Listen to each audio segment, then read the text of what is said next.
नमस्कार, आप देख रहे हैं आज तक। आपके साथ हूं मैं नेहा बात। हम खबरों की शुरुआत करेंगे मथुरा के साथ, जहां पर आश्रम से अतिक्रमण हटाने के दौरान मरने वालों की तादाद 21 तक जा पहुंची है। एसपी और एसओ समेत बाकी 19 लोग भी मारे गए हैं। लेकिन सबसे बड़ा खुलासा आज तक पर होने वाला है। आखिरकार आश्रम कैसे बना आर्म्स डिपो, कैसे 50 पिस्तौल और दर्जनों राइफलें यहां पर बरामद हुई, कैसे सैकड़ों कारतूस यहां पर बरामद हुए। 6 तस्वीरें आपके सामने, किस तरह से कल जिस तरह से हिंसा हुई उसमें एसओ मारे गए।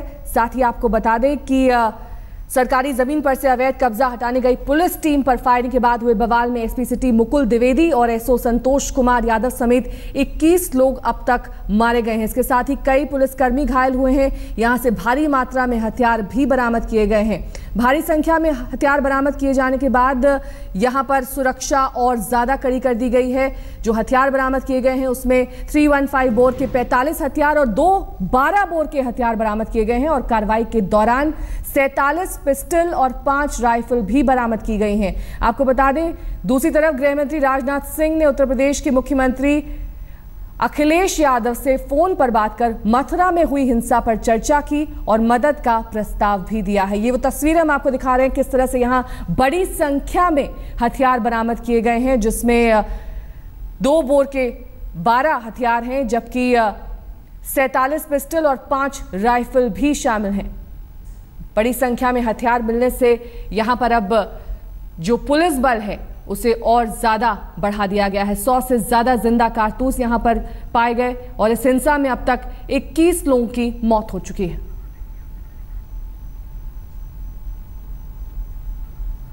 ये देखिए किस तरह से यहां पर राइफल, करीब 47 पिस्टल और 5 राइफल की बरामदगी हुई है। ये वो लिस्ट तैयार की गई है कि कितने हथियार, कितने असलहे यहां पर बरामद किए गए हैं, कारतूस कितने पाए गए हैं, जिंदा बम कितने मिले हैं और बड़ी संख्या में पिस्तौल भी पाई गई है।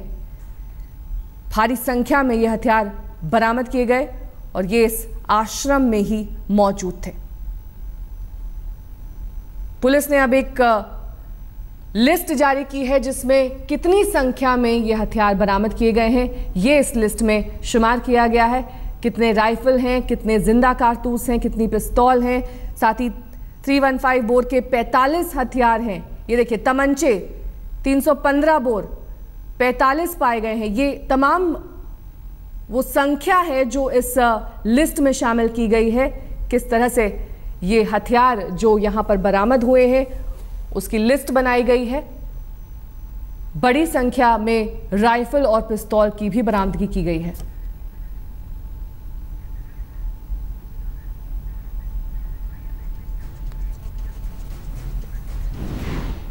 और कल क्या कुछ हुआ जिसकी वजह से ये हिंसा हुई, 21 लोग मारे गए, देखिए रिपोर्ट।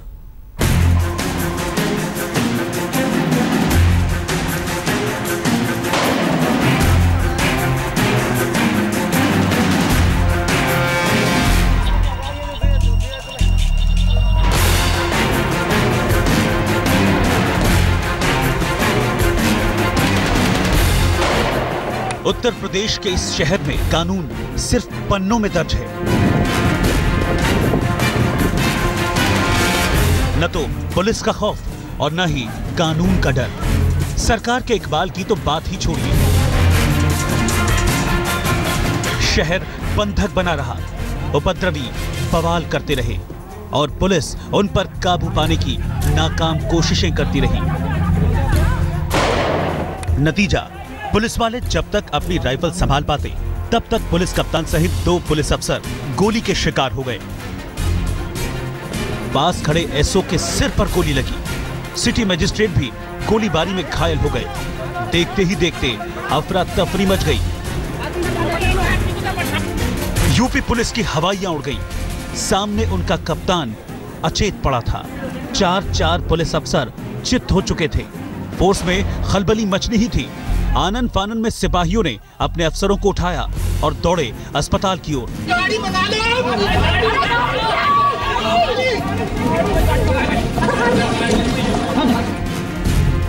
नाम मुकुल द्विवेदी, पद एसपी सिटी, जिला मथुरा, उत्तर प्रदेश। उपद्रवियों की गोली के शिकार। मौत गुरुवार रात 11:30 बजे। नाम संतोष यादव, पद थाना प्रभारी, जिला मथुरा, उत्तर प्रदेश। उपद्रवियों की गोली के शिकार, मौत गुरुवार रात करीब 9 बजे। उत्तर प्रदेश पुलिस के 2 पुलिस अफसरों की मौत ने सबको सन्न कर दिया। अवैध कब्जा छुड़ाने गए पुलिस वालों पर उपद्रवियों ने पहले पत्थर से हमला किया, लेकिन भीड़ में शामिल अपराधियों ने पेड़ की ओट में छिपकर अचानक फायरिंग शुरू कर दी। बवालियों ने देसी बम और हथगोले फेंके। मथुरा पुलिस ने सपने में भी नहीं सोचा था कि उनका सामना गोली और बम से होगा, लिहाजा संभलने का मौका तक नहीं मिला। और पुलिस की टीम को लीड कर रहे सिटी एसपी और पास खड़े एसओ को गोली लगी, जबकि देसी बम ने एक मजिस्ट्रेट और दूसरे इंस्पेक्टर को घायल कर दिया। इसके साथ ही दर्जनों पुलिस वाले भी अस्पताल में भर्ती कराए गए हैं। अब इलाके में स्थिति तनावपूर्ण लेकिन नियंत्रण में बताई जा रही है। कई जिलों से पुलिस बल मथुरा में तैनात किया गया है। पूरा इलाका छावनी में बदल गया। चप्पे चप्पे पर पुलिस तैनात है। पुलिस का दावा है कि जवाहर बाग को पुलिस ने कब्जे से छुड़ा लिया है। देर रात पुलिस की एक टीम अंदर गई। पुलिस को शक है कि अंदर उपद्रवी छुपे हो सकते हैं। अपने 2 अफसरों को खोने के बाद पुलिस कोई मौका नहीं छोड़ना चाहती। मथुरा के जवाहर बाग में जिस तरीके से अवैध तरीके से कब्जा करने वाले लोगों को हटाने के लिए जब पुलिस पहुंची तो इन लोगों ने पुलिस पर फायरिंग कर दी। उसके बाद इस पूरे मामले में 2 पुलिस अधिकारियों की मौत हो गई, जबकि कई लोग इस पूरे मामले में घायल हैं। बताया ये जा रहा है कि जब पुलिस ने जवाबी कार्रवाई की तो इस पूरे मामले में 12 और लोगों की मौत हो गई। फिलहाल जो आला अधिकारी हैं वो मौके पर पहुंचे हुए हैं। देर रात एडीजी दलजीत चौधरी मौके पर पहुंचे। दावा किया कि ऑपरेशन खत्म हो चुका है। साथ ही इस बात का खुलासा भी किया कि जवाहर बाग से भारी मात्रा में हथियार और विस्फोटक बरामद किए गए हैं। एडीजी ने खुलासा किया कि पुलिस इसकी भी जांच कर रही है कि क्या हंगामा करने वाले लैंड माइंस का इस्तेमाल कर रहे थे। जिन्होंने यहाँ अतिक्रमण किया था उन्होंने उसके ऊपर अटैक किया, फायर किया, जिसमें हमारे एसपी सिटी घायल हुए, बाद में उनकी मृत्यु हुई। हमारे एक स्टेशन ऑफिसर फरह, उनको गोली लगी, उनकी मृत्यु हुई। और अब ये पूरा का पूरा क्षेत्र खाली करा लिया गया है। अंदर से असलाह भी बरामद हुआ है, तमंचे, कारतूस, राइफलें, बंदूकें, ये सब बरामद हुई। जिले के जवाहर बाग इलाके में सरकारी जमीन पर आजाद भारत विधिक वैचारिक सत्याग्रही नामक एक संगठन कब्जा जमाए हुए था। प्रशासन पुलिस की टीम इस कब्जे को हटाने पहुंची थी। हाईकोर्ट के आदेश पर प्रशासन पिछले 2 महीने से इस जमीन को खाली कराने की तैयारी में लगा हुआ था। 2 दिन पहले प्रशासन ने जवाहर बाग में अवैध कब्जा किए 280 एकड़ की सरकारी जमीन को खाली करने का नोटिस दिया था। प्रशासन ने चेतावनी दी थी कि अगर 24 घंटे के भीतर जवाहर बाग को खाली नहीं किया गया तो पुलिस बल का प्रयोग करेगी। लेकिन इस चेतावनी का कोई असर नहीं हुआ। वो कब्जे की जमीन खाली करने की जगह पुलिस से ही भिड़ गए। अनुज मिश्रा के साथ मदन गोपाल, मथुरा, आज तक। जवाहर बाग से अवैध अतिक्रमण हटाने पहुंची थी पुलिस, लेकिन उन्हें अंदाजा नहीं था कि वहां पर गोले बारूद और असलहे के साथ उनका इंतजार किया जा रहा है। जैसे ही वहां पर पुलिस पहुंची उन पर हमला कर दिया गया। जिस वक्त हमला किया जा रहा था उस वक्त की तस्वीरें हम आपको दिखा रहे हैं। पुलिस को अंदाजा नहीं था कि उन पर अचानक यूं इस तरह हमला कर दिया जाएगा, जिसमें थाना प्रभारी की मौत हो गई। एसपी सिटी घायल हुए। जब उन्हें अस्पताल ले जाया गया वहां पर उन्होंने दम तोड़ दिया। और कुछ लोगों की भी गिरफ्तारी हुई है जिन्होंने इन दोनों पर और साथ ही जो दूसरा वहां पर पुलिस टुकड़ी तैनात थी उन पर भी हमले किए। जब पुलिस पर हमला हुआ तब वहां पर आश्रम से भी हमला किया जा रहा था गोले बारूद के साथ। और इस बात से भी इनकार नहीं किया गया है कि लैंड माइंस का इस्तेमाल किया गया। बड़ी संख्या में इन लोगों के पास गोले बारूद और हथियार मौजूद थे।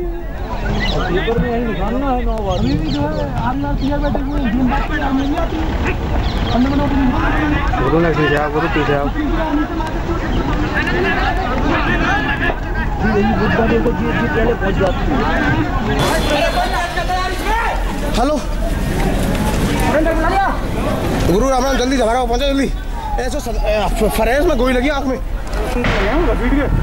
तीन पुलिस वाले अंदर हैं।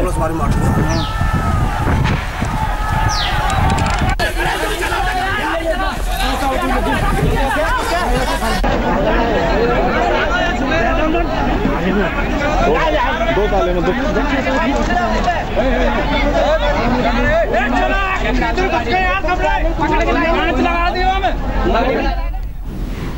दो साल पहले करीब 1,500 लोग मथुरा आए और 5 दिन की मोहलत मांगकर जवाहर बाग में टिक गए। वो दिन 2 साल में तब्दील हो गए और उनका हौसला आसमान पर जा टिका। जरा देखिए किस तरह की कानूनी लापरवाही बरती गई मथुरा के मामले में।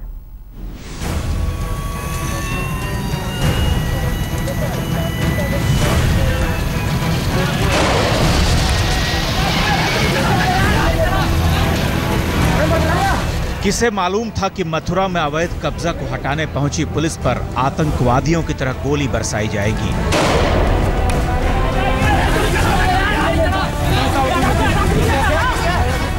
किसे मालूम था कि मथुरा के जवाहर बाग में 2 साल से अड्डा बनाकर जमे लोगों ने वहां कितना हथियार जमा कर रखा है। किसे मालूम था कि हर बात को हल्के में लेने की आदी हो चुकी हमारी पुलिस प्रशासनिक व्यवस्था को भारी नुकसान झेलना पड़ेगा। लेकिन ऐसा ही हुआ। मथुरा में आजाद भारत विधिक विचारक सत्याग्रही नाम की एक स्वनाम धन्य संस्था ने पूरे सूबे की कानून व्यवस्था की चूलें हिलाकर रख दी। एक रैकी पार्टी यहाँ पे पुलिस की थी जो व्यवस्था देखने आई थी। उनके ऊपर जिन्होंने यहाँ अतिक्रमण किया था उन्होंने उसके ऊपर अटैक किया, फायर किया, जिसमें हमारे एसपी सिटी घायल हुए। बाद में उनकी मृत्यु हुई। हमारे एक स्टेशन ऑफिसर फरह, उनको गोली लगी, उनकी मृत्यु हुई। कांस्टेबल्स हमारे जख्मी हुए, हमारे सीओ साहिबान जख्मी हुए, मजिस्ट्रेट्स जख्मी हुए। और अब ये पूरा का पूरा क्षेत्र खाली करा लिया गया है। और जो लोग जो उग्र हुए थे और जिन्होंने फायर किया था और आगजनी की थी, उन लोगों को हमने चिन्हित कर लिया है। बहुत जल्दी उनकी गिरफ्तारी की जाएगी। जरा देखिए इस मामले में किस तरह की चूक पुलिस प्रशासन से हुई है। इस संस्था के लोग 18 अप्रैल 2014 को मथुरा पहुंचे। तब करीब 1,500 लोग थे। इन्होंने प्रशासन से 5 दिनों तक जवाहर बाग में रहने की इजाजत मांगी। दलील ये दी कि इन्हें दिल्ली में धरना के लिए जाना है। धीरे धीरे इनकी संख्या बढ़ती गई और हौसला भी बढ़ता गया। अवैध कब्जा शुरू हो गया। संस्था में बिहार, बंगाल, यूपी, मध्य प्रदेश के लोग जुड़ते गए। जब इन्होंने उत्पात मचाना शुरू किया तो इलाके के लोगों ने प्रदर्शन किया। वकीलों तक ने विरोध किया, लेकिन प्रशासन ने नजर तक नहीं डाली। उल्टे वकील इनसे पिटते रहे। इस संस्था का मुखिया रामवृक्ष यादव है, जो जय गुरुदेव नाम की संस्था छोड़कर यहाँ आया है। पुलिस उसकी तलाश में है। पूरे 2 साल के दौरान पुलिस का सूचना तंत्र नाकाम रहा। जब इनकी बदमाशियां हद से ज्यादा होने लगीं तो किसी ने हाईकोर्ट में याचिका दाखिल की, जिसके बाद अदालत ने प्रशासन को जगह खाली करने का आदेश दिया।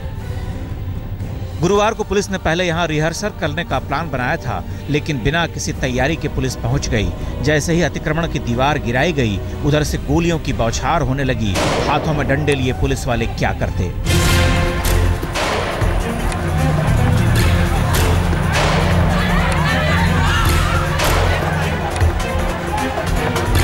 इस घटना ने उत्तर प्रदेश की कानून व्यवस्था की बखिया उधेड़ कर रख दी है। कैसे मथुरा जैसे महत्वपूर्ण शहर में 2 साल से कब्जा जमाए लोगों ने पुलिस और प्रशासन के सीने पर चढ़कर अपनी दादागिरी दिखाई। अनुज मिश्रा, दिल्ली, आज तक। हमारे 2 संवाददाता इस वक्त हमारे साथ जुड़ गए हैं। अनूप श्रीवास्तव लखनऊ से, साथ ही मथुरा से हमारे संवाददाता अनूप मिश्रा। इन दोनों से बातचीत करेंगे, लेकिन फिलहाल रुकेंगे छोटे से ब्रेक के लिए। ब्रेक के उस पार भी इसी बड़ी खबर पर लगातार हम बने हुए हैं। आप देखते रहिए आज तक। 21 लोगों के मारे जाने की खबर है। हमारे 2 संवाददाता इस वक्त हमारे साथ जुड़ गए हैं। अनूप मिश्रा हमारे संवाददाता इस वक्त मथुरा से हमारे साथ हैं, साथ ही अनूप श्रीवास्तव हमारे संवाददाता लखनऊ से हमारे साथ जुड़ गए हैं। पहले मथुरा का रुख करेंगे। अनूप, आपसे जानना चाहेंगे कि जिस तरह से कल हालात थे, कल और आज में क्या हालात बेहतर हुए हैं, स्थिति काबू में है और कितने लोग हिरासत में लिए गए हैं?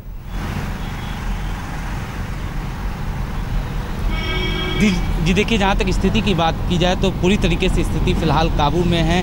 काफ़ी संख्या में पुलिस बल यहाँ पर तैनात किया गया है और कई बार सर्च ऑपरेशन भी अंदर जाकर हुआ। डॉग स्क्वाड की टीम के साथ भी पुलिस की टीम अब से थोड़ी देर पहले अंदर पहुँची थी, लेकिन अब पूरा ऑपरेशन जो है वो करीब करीब ख़त्म हो चुका है। पुलिस का साफ तौर पे यही कहना है कि पुलिस ने जो लोग भी इस पूरे उपद्रवी थे जिन्होंने फायरिंग की है, पुलिस ने उन सब की पहचान कर रखी है। काफ़ी संख्या में लोगों को हिरासत में भी लिया गया है। करीब 374 लोगों को राउंड अप किया गया है और जो इस पूरे मामले का, इस ऑर्गेनाइजेशन का जो मुखिया है उसकी तलाश फ़िलहाल की जा रही है। लेकिन जिस तरीके से ये पूरा मामला हुआ, आपसे थोड़ी देर पहले जो संतोष यादव हैं उनको गार्ड ऑफ ऑनर दिया गया, उनकी फैमिली मौजूद थी। उनकी फैमिली का भी साफ तौर पे यही कहना था कि उन्हें इंसाफ मिलना चाहिए। जिस तरीके से पुलिस ने ये कार्रवाई की बिना किसी तैयारी की, पुलिस जिस तरीके से जाकर वहाँ पर अवैध कब्जाधारियों को हटाने की कोशिश की गई, जिसकी वजह से ये पूरा मामला हुआ। तो परिवार वालों का भी साफ तौर पे यही कहना था कि इस पूरे मामले में जो जिसकी लापरवाही है उसके खिलाफ भी कार्रवाई होनी चाहिए। जाहिर सी बात है पुलिस की टीम लखनऊ का रुख करेंगे। अनूप श्रीवास्तव हमारे संवाददाता हमारे साथ जुड़े हुए हैं। अनूप, क्या पुलिस के सूचना तंत्र में खामी थी जिसकी वजह से इतना बड़ा आक्रमण हुआ पुलिस पर और इतने सिपाहियों और पुलिस अफसरों की जान गई?